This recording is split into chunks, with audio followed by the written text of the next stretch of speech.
Do everything. Do it all. Do it all. All right. I'll kick us off here. Do it. Good afternoon, good morning, or good evening, and welcome to the Blurring the Lines podcast. This is episode number 241. I'm your host, Adam Bell, and joining me as always is my co-host, Peter Nikolaidis. How you doing, Peter? Doing pretty well. How about you? Yeah, I'm doing well. You look well considering. Considering. I'm feeling well considering. Yes. That's impressive. Thank you. Yes. So in case, dear listener, you missed last episode, because I believe that even though we record these sometimes well in advance, Adam releases them sequentially. I ran a 50-mile ultramarathon this past Saturday, and that is 6 days ago as of time of this recording. And actually, my 50-mile ultramarathon turned out to be a 52.4 mile ultramarathon. And if you do the math, if you do the math, that equates to exactly 2 full marathons. Wow. So that's what I did. I did. It was rough. I did not break any speed records. But I did make the cutoff by the skin of my teeth. I finished with about 7 minutes to spare. So it was like 13 hours, 53 minutes, I think, was my time. Yeah. I was watching, because I was at the football game and I was checking. I'm like, oh, Peter's not done yet. He's still moving. He's been moving for a long time. Yeah. Mm-hmm. Yeah, it was, as I told the race director, I said, yep, that was the best, worst experience of my life. So no, it was a lot of fun. I mean, waking up at 3 a.m. was not fun, but I think it had been mostly nerves and stuff. I had been doing that anyway for the first, the previous few days or several days. Right. So that wasn't that bad. But the hardest thing of the whole thing was basically diet, trying to adjust my nutrition to it. Mm-hmm. And I did not do a great job of that. So, I wanted to start the day, empty all of the contents, and start, run on an empty stomach. And that did not happen. Mm-hmm. And without getting into too much detail, I was effectively in mild GI distress for about 10 to 12 hours. Oh, that's a long time. That definitely affected my performance. I thought you were going to say, well, I like the first 2 hour, or until I got to the first bathroom break, No. Nope. It was pretty much after the first bathroom break. So that was rough. And I, can't help but think, I was like, wow, if that hadn't been the case, I probably could have done 12 hours comfortably. Mm-hmm. And I mean, as comfortably as one can do a 50-mile plus race. Right. But yeah, I'm actually legitimately impressed that my knees, no discomfort, no significant, a little bit of discomfort, but no pain, no significant discomfort the entire time or now. So nearly a week later, my knees feel great. Mm-hmm. And that was the biggest concern I had, that or maybe another stress fracture or a fall. I did fall. I had 3 good falls. Oh, wow. And not alone. There was one, I paired up with a kid, probably, I'm guessing late 20s, early 30s, maybe, in the first 5 miles. And he had fallen 3 times, like in the first 5 miles. Oh, so, wow. Well, it was dark. It's hard to see. You don't always, so I got all my falls out of the way in the first 2 laps, though. Okay. So, of course, it helped that I was walking a lot during the final 2 laps. Right. But got them all out of the way. One of them was rough. Like I did normally, it's not a skill that I put on my resume, but I generally fall pretty well. Yeah. And years of martial arts have taught me how to just go with it. My body just, here we go, boom, and I catch. The last one caught me so by surprise, I couldn't even get my right arm out, and I landed on my right arm, just like went flat right down, pinned it underneath me. Mm-hmm. And I jammed my elbow like into my ribs as I did that, so it was not a great, it was definitely not my best fall, but it was my last fall of the day. So I was Yeah. happy about that. Well, yeah, good. So, but yeah, I did it. I earned that 50 oval emblem, which I've now stuck on the back of my car. And I'm on 2 weeks of rest right now, per coach's orders, because I posted the next day to my running coaches forums. I was like, all right, I did the race. Trying to figure out what to do next. I want some kind of like a maintenance plan, so that I don't lose this massive base that I've built up. And they're like, great, we'll do that in 2 weeks. Right now, I've scheduled 2 weeks of rest in your calendar, and then we'll put you on a 12-week maintenance plan after that. So do you, are you able to like walk? I mean, no running, just walk. Right. And, Yep. I went to the gym for my trainer yesterday, and we started a new program, but it's all upper body. And I did a light yoga class this morning, and I've gone for like I've gone for walks about no more than 1 mile at a time. Did 2 of those today though. So today is a pretty significant day, about 45 minutes of yoga and 2 1-mile walks. So little bit, physically the lingering problems, tiniest bit of plantar fasciitis on the left foot, which I'm pretty sure I can get through with some stretching. Yeah. And I'm probably going to lose the big toenail on the right. I wondered about that. Just like I did when I ran my 50K back in 2022. I was like, all right, I need to experiment with different way to lace, the shoes and stuff, because I don't know. I mean, did you cut them back tight? Yeah, I mean, I thought I had it. I realized actually the first couple of laps, they were a little loose, and so I tightened them up a little bit. You're talking about the shoes or the nails? I was actually talking about the nail. Oh yeah, the nails were cut back, but still there's a lot of jamming and stuff. Yeah, it's bang bang bang for 50 miles. Bingo. And when Greg, my friend, came to meet me, and he was ready to drive me home if I had to. Luckily, that wasn't necessary. I felt fine driving straight to the bar right afterwards for my first beer in like over a month. Yeah. And but coincidentally, I did realize I wore the same exact pair of shoes on my 50 miler that I wore on my 50K. Yeah. But the funny thing is, the only time it's ever been a problem with the toes is when I've gone more than marathon distance. So, I don't know. I don't know if it's just a fait accompli, it's going to happen, or if there's something I can do. But I do have a package from Amazon coming in today with gel toe caps, which I'll experiment with. But for right now, I've just got 3 Band-Aids just strapped over it, layered on top of it, which helps a little bit. Yeah. Well, good. No, that's a big deal. I'm glad you were successful. I am too. It's like my primary goal was just to finish. I finished. Secondary goal was to do it in under 12 hours. I guess the secondary goal was also to finish and not be injured. So I did that too. Yeah, I would say that's probably the most important part. Yeah. Tertiary goal, do it in 12 hours. Maybe next time. Yeah. How about you? Well, I ran a mile. But it's funny.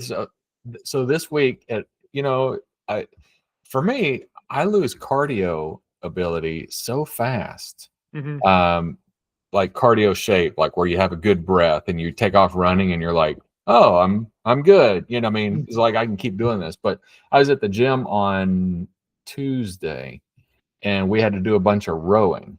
And I was like, I feel like crap and I'm just rowing. I mean, I'm huffing and puffing.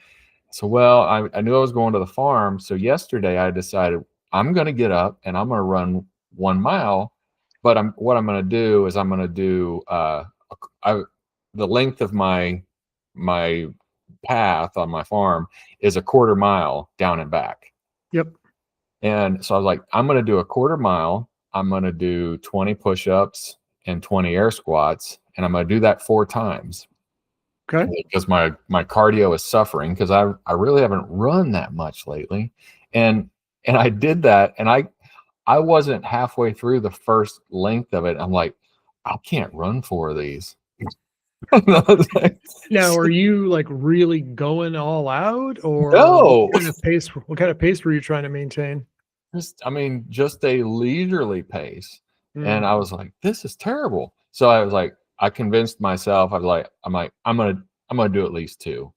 So I did another one. I was like, I'm gonna do at least 3. And then I did another one, and then yep, I walked the last one.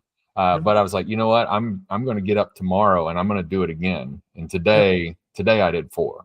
I did my mile. Well, yep. I did a quarter mile walk at the beginning and a quarter mile walk at the end. But I was like, no, I've got to get this back. And so I did a lot better today. Cool. Yep. You can get it back.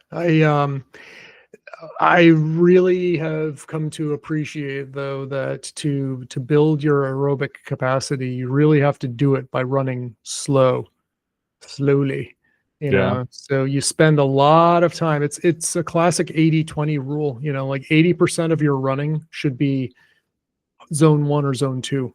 Keeping the heart rate down. Mm-hmm. So just keep that in mind. Like I bet you if you're gasping and running out of breath, or like, wow, this is really hard, you're probably at least in zone 3. You're Yeah. pushing a little too hard. So break out that Apple Watch, set your zones, and go from there. And today, so my goal was to do each round in 5 minutes. So that was 10-minute miles. Run the quarter of a mile, do my 20 push-ups, do my Okay. 20 air squats, and then kick Okay. back off. And I actually was done all of them. I completed in 4 minutes and 40 seconds or less. So I was less than 5 minutes. So I was like, okay, I can make this work.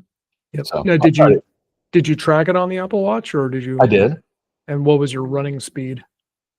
I'll have to look. I don't know. Okay, I'd be curious to see. Yeah. Send me your metrics. I'd be curious to analyze this workout here. Because I recorded it as a hit workout. So it's not going to record running speed then. Okay. It's just going to do. It may Heart do. rate. Yeah, it'll do heart rate. I don't know if it'll do like splits or segments or anything like that. Mm-hmm. So, but we can probably tell by looking at it, though, when I'm running. Yeah, versus not. But I'd be curious to see that. Mm-hmm. So that was fun. So not a marathon, definitely not even not a marathon. Not everyone has to run marathons. If you did, we wouldn't be so special. Yeah. Well, I made black bean brownies. Yes. This week.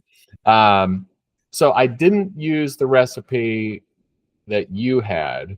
I got a different recipe, and I'm going to try the recipe that you have. The one that you sent, I guess it was 2 weeks ago. We talked about it on the podcast and the YouTube video. So I've downloaded that recipe. I'm going to try it because the one thing that I was really curious, my wife was like, "Why are you making black bean brownies?" I said, "One, I've got to try. I can't believe it would taste like brownies, but I want to at least try it." And I was surprised. Well, I was surprised. One, to me, there's no indication that you're eating beans. Yep. I don't feel like I'm eating beans at all. Yep. Not fibrous, not texture, not taste. It's just like when you eat a brownie, you don't say, I'm eating ground wheat. Yeah. Yeah. Now, the recipe that I used, I didn't really like it. I didn't like the texture of the brownie. The brown, it was actually a really light texture. So a brownie with flour to me is a dense. It's a dense brownie. So this wasn't as dense as what I wanted in mouthfeel. Tasted fine. I mean, chocolate tasted good. It didn't taste. So I didn't eat them all because I'm like, I'm not going to eat a whole tray of brownies, especially when they're not as good as what I would like them to be. So I want to, and they also dried differently.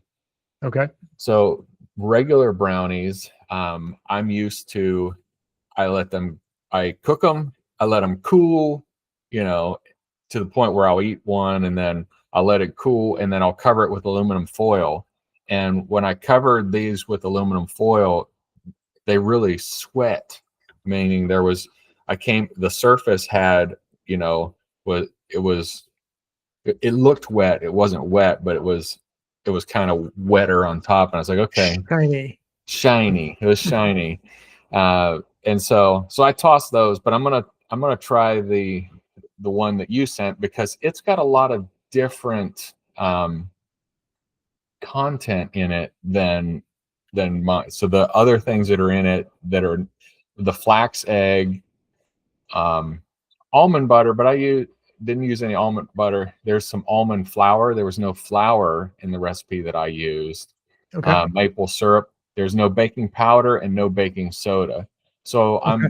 I'm thinking that those things are going to make it a bit more dense. Yep. And we'll see.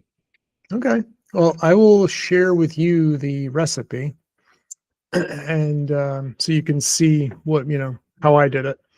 Okay. And I mean the recipe. I'll share with you the ingredients. The recipe was dump them all into a blender and bake them, right?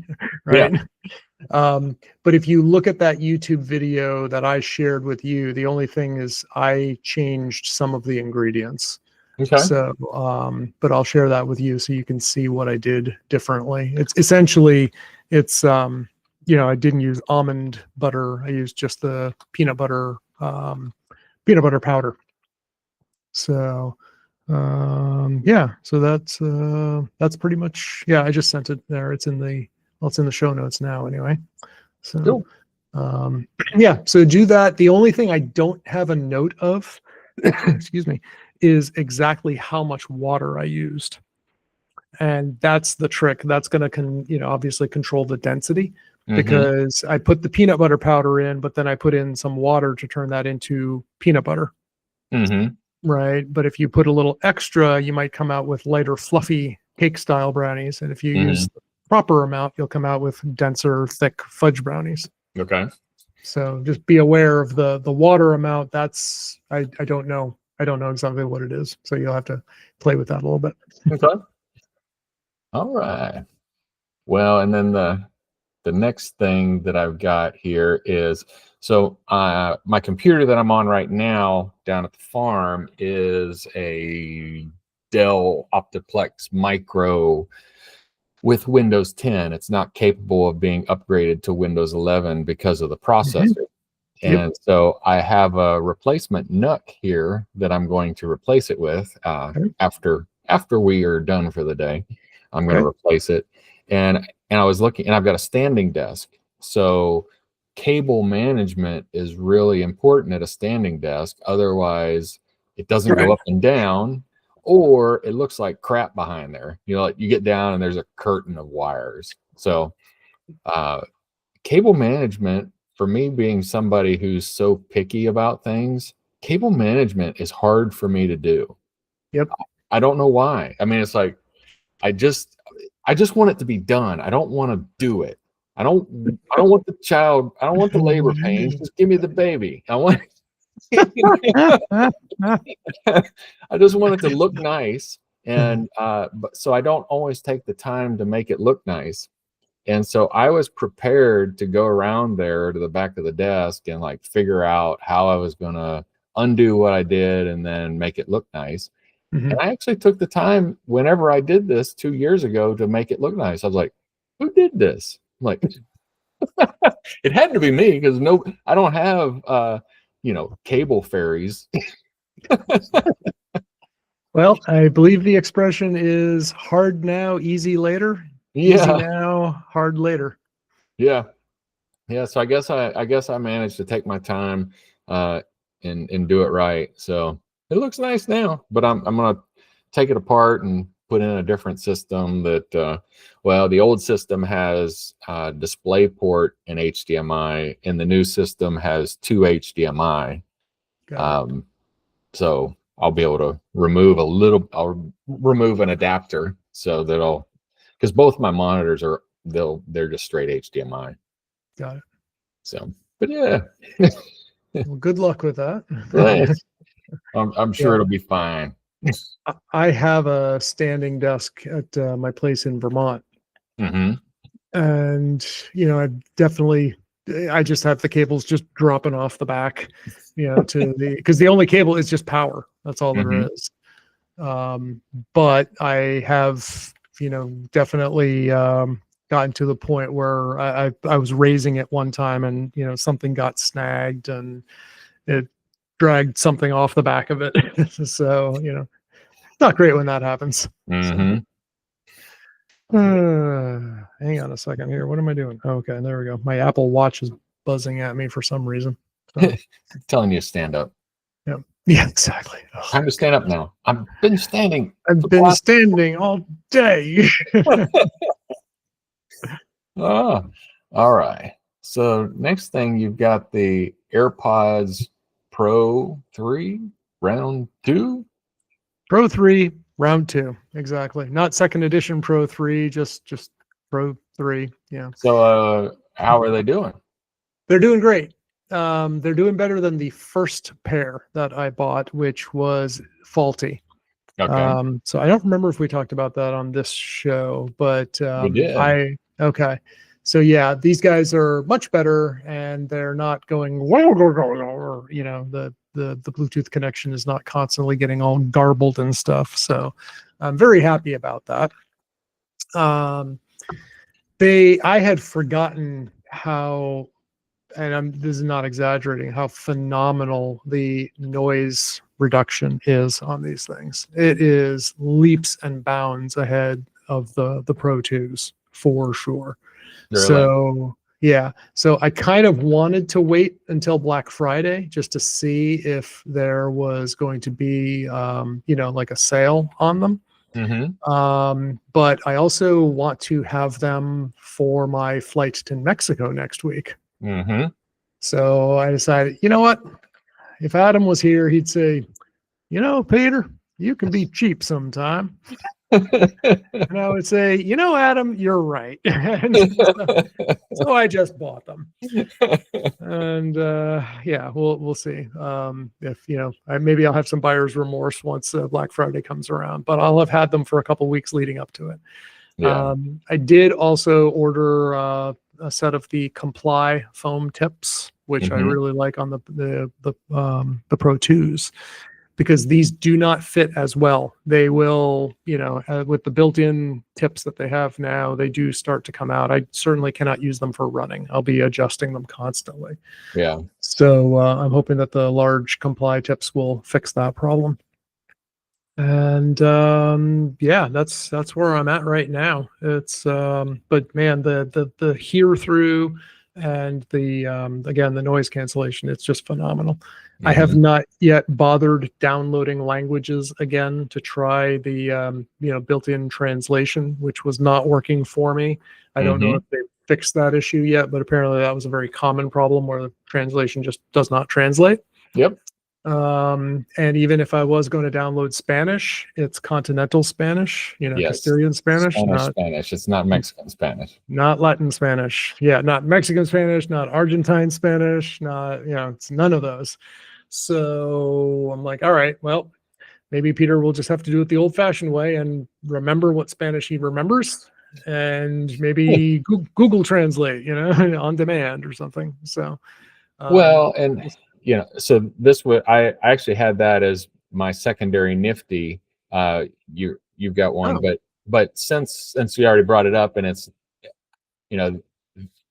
so for our listeners, the AirPods, along with the new operating system, will allow you to in real time translate and talk to somebody, and that is really cool. So I could be talking allegedly. So I could be talking Spanish, and Peter could have his earbuds and translate on, and it will translate on the fly. Now, what is it using software wise to do the translation? It's the Apple Translate app. It's Apple Translate, not Google Translate. Yep. Because Google does have the translate app, like if you and I were speaking different languages, I could speak to the phone in my language, Yes. and then it'll spit it back to you in your language. And then you take the phone and you say back, press the button. We can do it back and forth that way. Yep.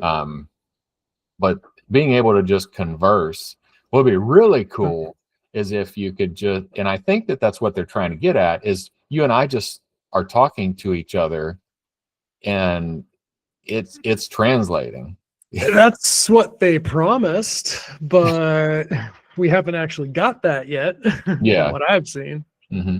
Well, and I would say generally speaking, I mean, almost all of the Spanish, like from Spain Spanish to Latin America Spanish, is almost the same, except when you get to the vosotros vais, those that part, I think you could get by. Mm-hmm. I'm surprised. Like the biggest problem I have again is like, I'll default to Portuguese and, but then I'll catch myself and so I might have to repeat myself a couple times. I might, sound like a foreigner, et cetera, but we'll see. Who knows? Yeah. I was describing my fishing buddy as like because he was in Mexico. He was in Oaxaca City for Dia de los Muertos, Day of the Dead. And he said, it was really a shame because he doesn't have any Spanish. He's like, it was really a shame I couldn't understand Spanish. I said, well, I speak well enough to be a special needs kindergartner. People know what I'm saying. They're sad at my ability to speak to them, but they know what I'm saying. And they're like, I understood, but you make me feel sorry for you. I'm sad for you. Yeah. Great. Good to know. Okay. Oh, so yeah, cool. All right. And then and you already mentioned you're headed to Mexico.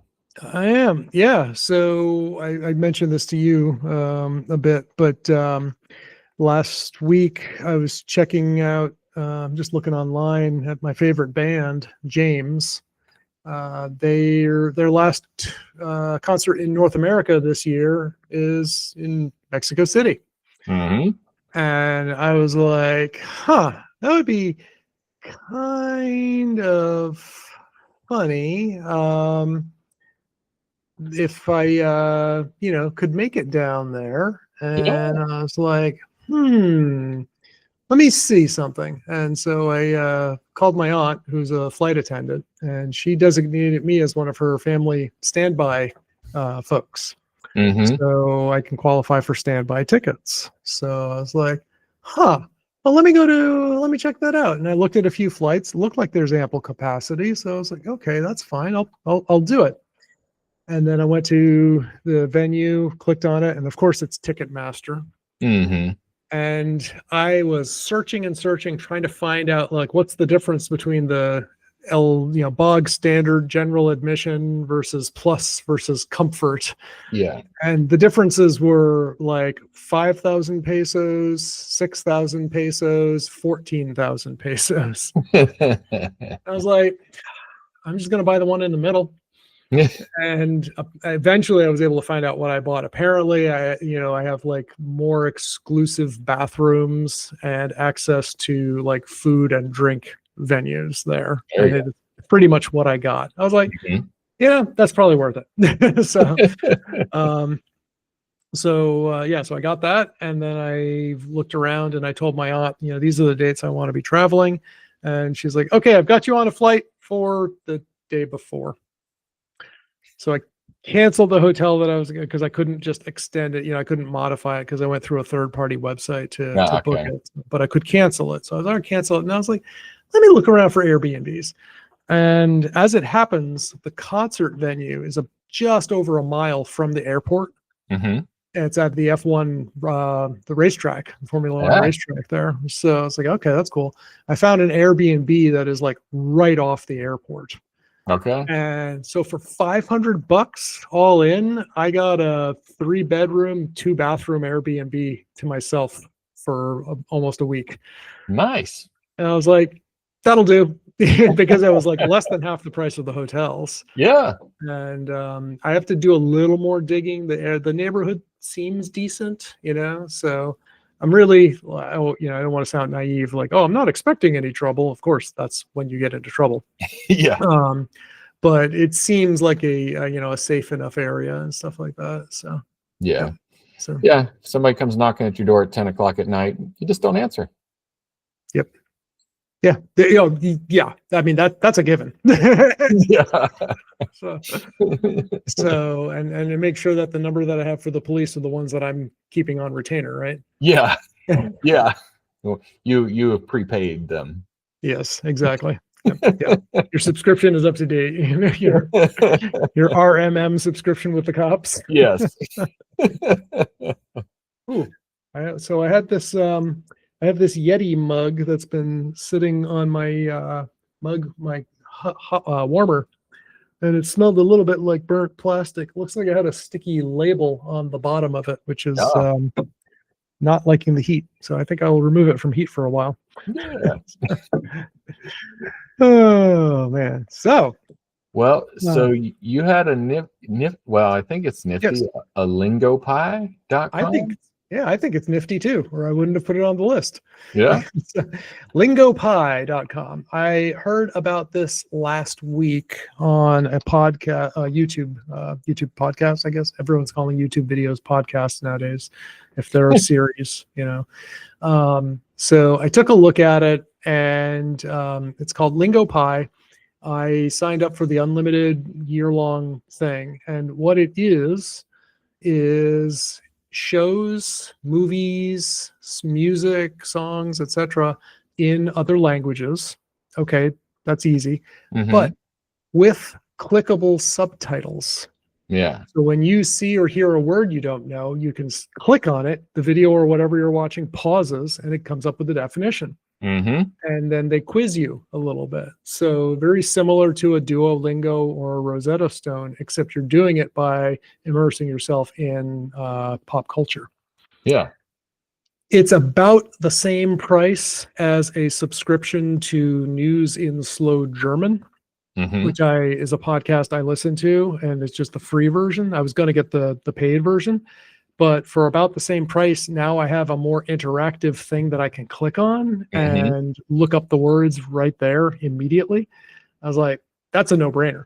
Yeah. So yeah. So Lingopie, I've had it for about a week, and I decided just, even less than a week into my free trial, I was like, yep, I'll buy it. And so then, every day or so I get that, and at least do the news in German. And I've learned a few words that I did not. So it's like, all right, that's cool. And who knows, maybe tonight I'll watch an episode of Commuting Heroes. I don't know. It's funny. I listened to the prequel or the News in Slow Spanish. Yep. I listened to that too. Yeah. I was like, I like the idea of it, but I don't listen to the news in English. And then yeah. And I did, there were some episodes that I was completely, they were speaking slowly and I completely understood what they were saying. And then there were some other ones when we started talking about politics, and I was like, I know who they're talking about, but I'm not getting the gist of really what they're talking about. Yep. And I was like, I don't know how useful that would be to me at times. Right. I mean, that's the thing, is like, you got to pay attention to it and further your knowledge, right? Yeah. Yeah. Cause I wasn't, if I'm going to try to walk and listen to it, I get on a topic that I've lost, cause sometimes, you start a conversation and you zone out for a second and then you're like, oh, I guess I'm just not going to know what Peter's talking about until he changes topics. Yep. I get to that point because I listen to a number of German news podcasts also from Der Tag and Der Spiegel and Das Bild. So I listen to those, but there are definitely times where, like I'm 10 minutes in, I'm like, I just realized, I completely have lost it, and I don't have the I don't have the focus anymore. So I'm like, next episode, move on. So yeah. Whatevs. Yeah, whatever. It's all about the struggle. Yep. Oh, dang it. Here we go. I moved the recipe in my notes, and I accidentally just deleted them, so I re-added them. So cool. All right. What else have we wrapped it up? Are we good? Yeah, we wrapped up. We had a short lesson today. We were just straight and to the point. Well, after a double marathon, I could use something a little shorter today, so I'm good with that. So, folks, if you want to get in touch with us, you know how to find us at blurringthelinespodcast.com. Our contact information is there. We would love to hear your feedback. We rarely get feedback. We don't get a ton of feedback. Even if you've got something bad to say about Adam's podcasting, we'll take it, right? It's just fine. You want to criticize his recipes, talk his accent. I mean, that's fair game, right? Yeah. Yeah, sure. The fact that he can't do cardio. Oh, fat guy. But you could probably bench press a Buick at this point. So, yeah. But in all seriousness, seriousness. Oh my God, that reminded me. So we had an election, several elections across the country this past week, and on Tuesday morning, I was listening to, I believe it was the incumbent Virginia. No, it wasn't. It was someone who was running. I think she was also running in. I don't remember who was running. I know Virginia elected their first female governor. That much I know. Yeah. But it was another place where I don't remember if it was the governor, maybe Pennsylvania or something. But she was going on and complaining about security incidences at airports. And she repeatedly used the word incidences. And we can't have this. And if I'm elected, we're not going to have these incidences. And I was thinking, like, one incident, two incidents, many incidences? Is that what? I was like, whoa, okay, yeah. And what's wrong with your state? Go to school. Oh, you don't have any, right? So anyway, I hope they did not win. Yeah. And with that, I think we should take the big red button. We'll hit the stop recording.